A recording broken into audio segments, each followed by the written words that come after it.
South ఇండియాలోనే అతి తక్కువ ధరలకే రత్నాలందించే ఏకైక సంస్థ 6JVR. నాకు వీడియో బయటకు వచ్చింది టీడీపీ ఆఫీస్లో 147 స్థానాల్లో మనం 5% వెనకబడి ఉన్నాం వైసీపీ కంటే. ఇది 3 పార్టీలు కలిస్తే మనం 2019లో వచ్చిన ఓట్లతో పాటు 3 పార్టీలు కలిసి ఇంకొక 2-2.5% తెచ్చుకుంటే మనం 147 చోట్ల గెలవగలం. అదర్వైజ్ 5% జగన్మోహన్ రెడ్డి హెడ్ ఉన్నాడు. 28 చోట్ల మనం ఏం చేసినా గెలవలేము, చాలా వేరియేషన్ ఉంది. 28 147 కలిపితే 175. అంటే యాజ్ ఫర్ టీడీపీ కూడా కుప్పంలో కూడా టీడీపీ గెలవట్లేదా? మీకు ఒక సింపుల్ 2 విషయాలు ప్రజలకి తేటతలం చేస్తే చాలా ఈజీ ఉంటుంది. ఒకటి, మహానాడు కన్నా ముందు అనుకుంటాను అమ్మాయి టీవీ9 నుంచి వెళ్ళింది జర్నలిస్ట్. ఈ బొర్తకూర్ రాబిన్ సింగ్ గడికి టీంలో వర్క్ చేయకుండా ప్యారల్గా వర్క్ చేసింది. మర్చిపోయిన రాబిన్ సింగ్ అవుట్ అంట మళ్ళీ. సార్ ఏం నటి సీన్ 7 ఏళ్ళ దాకా వదలదు, అంత ఈజీగా వదలదాడు. ఆవిడ పెద్దరామారావు ఉన్నాడు, ఇద్దరు అసలు అప్పుడిప్పుడు మానాల్లో పెద్దవాళ్ళందరూ వెనకేసి తిరగేసినా సరే ఎర్రంగెట్టి మాత్రం ఎలా ఉపద్రవం తీసుకొచ్చారు. ఈ రెండు చెప్పాలి ప్రజలకు బాగా తెలియాలి వాళ్ళకి. అక్కడ చాలా రగిలిపోయి ఉన్నారు, అందరితో ఇంటరాక్ట్ అయ్యి పార్టీలో కొత్తలు ఆడుతున్నారు, ఎప్పుడు దొరుకుతారు అన్నట్టు. మీకు వచ్చిన చెప్తా, అమ్మాయి తను చాలా బంగారు తల్లి, నిజంగా బలి చెప్పింది. ఆ జర్నలిస్టులు ఒరిజినల్గా బలి పని చేస్తారు వాళ్ళు. D for doctor. ఈ డి కేటగిరీలో 90% నియోజకవర్గాల్లో నేను చెప్పింది బంగారు తల్లి సంవత్సరం క్రితం.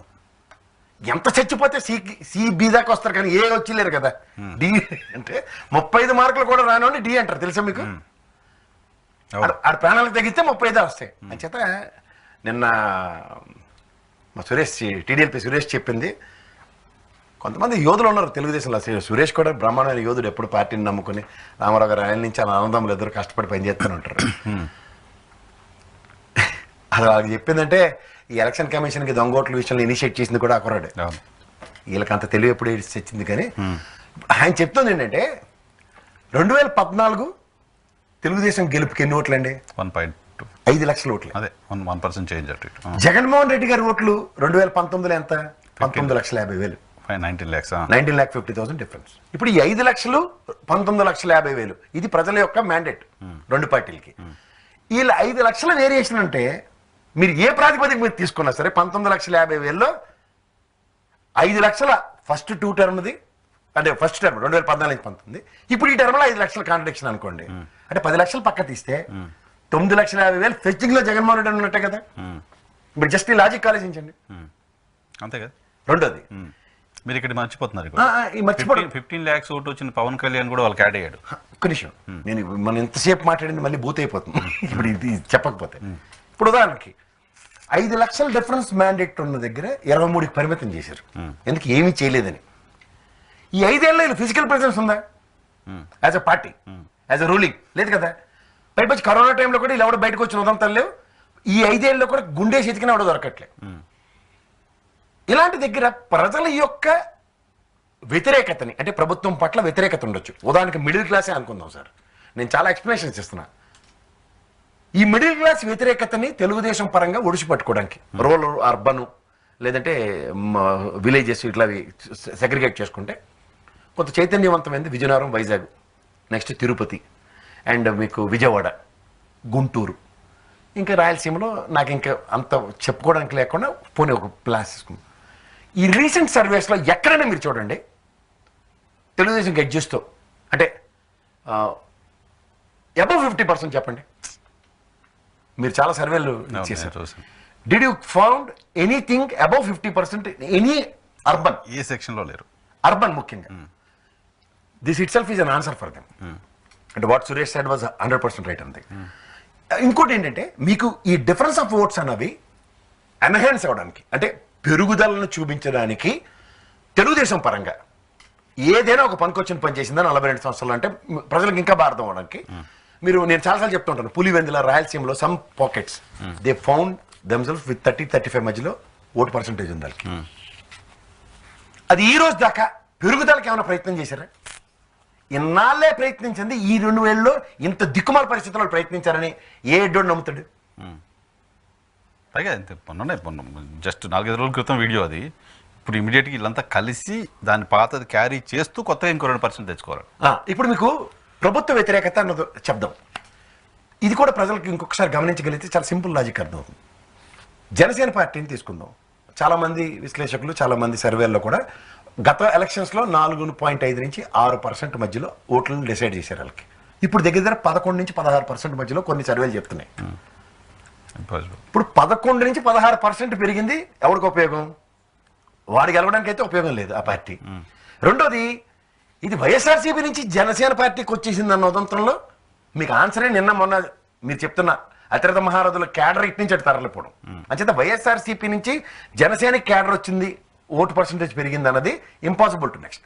అంటే మొత్తం పెద్ద బొక్కబడింది ఎవరికి? తెలుగుదేశానికి.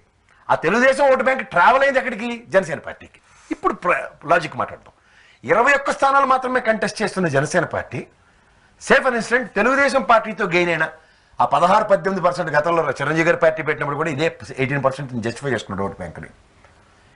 ఎవరికీ కాకుండా జనసేనకే లీడ్ అయ్యి 18 గెలుపుకు ఉపయోగపడకుండా ఎవరికి ఉపయోగం?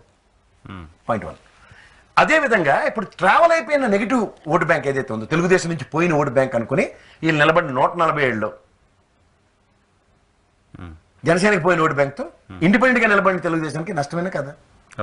ఇప్పుడు కలిపి మాట్లాడదాం. మీరు చెప్పారు ఏదో 15 లక్షల ఓట్లు లేవు. ఇప్పుడు తెలుగుదేశం జనసేన కలిపి సంయుక్త కార్యాచరణలో 21 స్థానాల్లో తెలుగుదేశం ఓటు బ్యాంక్ జనసేనకి ట్రావెల్ అవుతుంది అన్నది నేను నిన్న ఉభయ గోదావరి జిల్లాలో తిరిగిన తర్వాత ఇంపాసిబుల్ టు నెక్స్ట్. వాళ్ళు కూడా మాట్లాడుతున్నారు 31 స్థానాలు బీజేపీకి జనసేనకి ఇస్తే అందులో మేము 90% కోల్పోతామని. అది వాళ్ళు చెప్పడం ఒకటైతే, రెండోది గ్రాస్ రూట్ లెవెల్లో ఓటు బ్యాంక్ ట్రాన్స్ఫర్ అవడానికి ద బిగ్గెస్ట్ ఫ్రిక్షన్ చౌ వెసెస్ కాపు. అది 80% అలైన్ అవుతుంది. ఇది మీకు నేను ప్రాక్టికల్గా చెప్తున్నాను. బీసీ రాజమండ్రి 2 ఎక్స్పెరిమెంట్లు చేశారు కదా. ఫస్ట్ మొన్నటి 10 సంవత్సరాలు 2 టర్ములు గెలిస్తే 3వ టర్మ్ వచ్చే చౌదరి గెలడు. ఇది చెన్నుబోయినకి అడ్వాంటేజ్. రాజమండ్రిలో ఈ భవానీ గారి కుటుంబం నుంచి ఓ జడ్పీ చైర్మన్, వైఎస్ఆర్సీపీ త్యాగానికి వాళ్ళ మామగారికి ఎమ్మెల్సీ ఇవ్వడం, ఫస్ట్ ఎమ్మెల్సీ వైఎస్ఆర్సీపీ నుంచి అతనే అయ్యాడు. తెలుసా మీకు? 16 years టెన్యూర్లో what they have done to that నియోజకవర్గం దగ్గర వాళ్ళ దగ్గర నుంచి కంట్రిబ్యూషన్ 0. ఇది ప్రజలు ఈ డెవలప్మెంట్ ప్రాస్పెక్టివ్లోనూ ఒక గవర్నమెంట్ కనెక్టింగ్ యాక్టివిటీస్లో ఏం జరిగిందో ఖచ్చితంగా గమనిస్తున్నారు. సో ఇట్లాంటి ఇంపాక్ట్ క్రియేట్ చేసి నియోజకవర్గాలు కూడా అటు కందులు దుర్గేశ్వర కనుక అక్కడ నిలబడి ఉంటే ఆయనకి యాడ్ అయ్యే దగ్గర కూడా సెల్ఫ్ గోల్ టైప్లో మైనస్ చేసుకుంటారు. ఇప్పుడు దెందులూరు ఆ తపన్ చౌదరికి 21 గ్యారంటీగా ఆర్థికలను పెట్టేస్తారు. ఈ చొక్కాలు చెప్పుకున్న చింతమనేని సీనే లేదు అక్కడ. బీజేపీకి ఇస్తారు, బీజేపీకి ఇచ్చారనుకోండి. వాళ్ళు చాలా టిమిడ్ మెంటాలిటీ బీజేపీ. ఆయన మంచి మనిషి కానీ కలుపుగోలుతనంతో అంత లేదు. కానీ అక్కడ దెందులూరులో కరుడు కట్టిన తెలుగుదేశం పల్లెలు కొన్ని ఉన్నాయి. అవి తెలుగుదేశం చంద్రబాబు నాయుడు కాదు అమ్మలక్క లెక్కేస్తున్నారు. కానీ రామారావు గారు పెట్టిన పార్టీ అని. కానీ ఈ టోటల్ టెన్యూర్లో 94 నుంచి ఈ చంద్రబాబు నాయుడు గారు వసపరుచుకున్న పార్టీ అని కనుక కన్వెన్షన్ ఎవరితో ఇప్పించగలిగితే అక్కడ ట్రయాంగిల్ ఫైట్ కూడా అందరు సోదరే. ఇలాంటివి చాలా చాలా చాలా వైటల్ రోల్ ప్లే చేస్తున్నాయి. సో ఇవి ఓటు బ్యాంక్ తరఫున అటు వెళ్ళడానికి ఎక్కడ కూడా వీళ్ళ దగ్గర నుంచి ఇప్పుడు ఇదే పని కనుక మీరు మాట చెప్తే సార్ 2 లెంపలు వేసుకుని చంద్రబాబు నాయుడు పవన్ కళ్యాణ్తో పాటు ఎన్డీఏ అని పోయి ఉంటే జరిగింది ఏదో జరిగిపోయిందని. అప్పుడు బూత్ ఎల్లరకు ముందు పోయి చూడండి ఫ్యాక్ట్ ఫైండింగ్ కమిటీ రాష్ట్రానికి అన్యాయం జరిగితే 70,000 కోట్లు నా వల్ల ఇటు కాదని బీజేపీకి పొత్తుపోయిన పవన్ కళ్యాణ్ టైం కనుక తెలుగుదేశం పోయి ఉంటే గ్రాస్ రూట్ లెవెల్లో వీళ్ళు ఇవాళ ఈ బీజేపీకి ఎక్కడ బలం ఉంది, ఇలా తెలుగుదేశం బలం ఉందని ఒక బ్రోటల్ ఎక్సర్సైజ్ చేసి వీళ్ళ క్యాండిడేచర్స్ని కనుక జస్టిఫై చేసి ఉంటే తగడం బగడం ఉందును. ఎవరికి లేచినట్టు యాంటీనా పైకెట్టుకుని వాళ్ళ పవన్ కళ్యాణ్ నాకు తెలుగుదేశం బాగుంది, బీజేపీ పోతే పోయింది మనతో పాటు పడేడిస్తారు ఇక్కడ ఆ 25 ఎవరికి గెలిచిన. పాయింట్ ఏంటంటే ఇప్పుడు ఆ వీడియోలో ఉన్నది నిజమేనా? నిజమే అవుతుంది. నిజానికే నేను ఎంత ఎక్స్ప్లెనేషన్ ఇస్తున్నా. నిజమేనా? అది ఆబ్వియస్ గా నిజమే. అది మీరు ఎంత జస్టిఫై చేసిన పార్టీ అఫీషియల్ గా ఇప్పటి వరకు దాని మీద రెస్పాండ్ అవ్వాలా? తెలుగుదేశం పార్టీ ఇప్పటి వరకు ఆ వీడియో పైన రెస్పాండ్. రఫీ గారు లెటర్తో పెట్టేస్తారు ప్రెస్ మీట్. మీరు ఎప్పుడైతే రఫీ గారు లెటర్తో పెట్టించారంటే ప్రెస్ మీట్ సభకు నమస్కారం అని అర్థం. లేకపోతే అక్కడ ఊరు పొగేసుకుని మరి ఆ ప్రెస్ మీట్ పెట్టడానికి కాళ్ళు చేతులు కొట్టేసుకుని అదే పనిగా ప్రవర్తించిన 5 ఏళ్ళ టెన్యూర్లో ఉన్న అతిరథ మహారాజు లేరే